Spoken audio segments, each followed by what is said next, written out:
Menjelang pelaksanaan HPN 2020 yang diselenggarakan mulai dari 7 hingga 9 Februari 2020 di dua kota di Kalimantan Selatan, yaitu Banjarmasin dan Banjarbaru, maka Persatuan Wartawan Indonesia Kalimantan Selatan menggelar sholat hajat wan doa bersama agar kegiatan HPN 2020 berjalan dengan lancar wan sukses.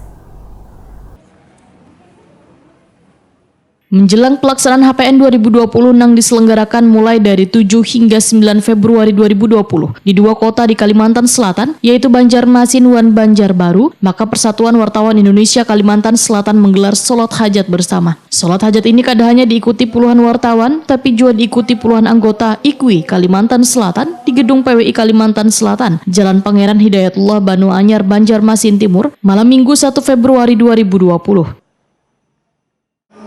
Muhammadar Rasulullah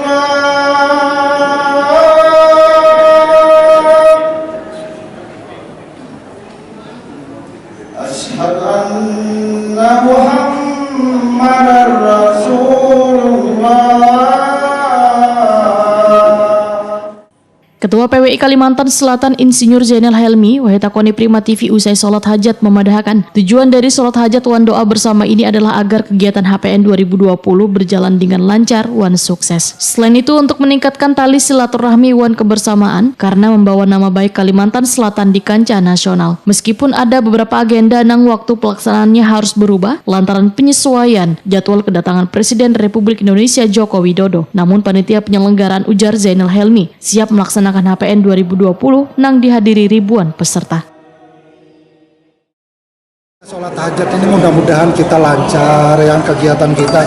Jadi apapun yang kita persiapkan tanpa ada doa, ya kan, kebersamaan itu rasanya rasa kurang lah. Mudah-mudahan ini dilancarkan semuanya. Sholat hajat wan doa bersama untuk kesuksesan wan kelancaran HPN 2020 di Kalimantan Selatan ini dihadiri pemilik media, pimpinan media wan Insan Media Banua,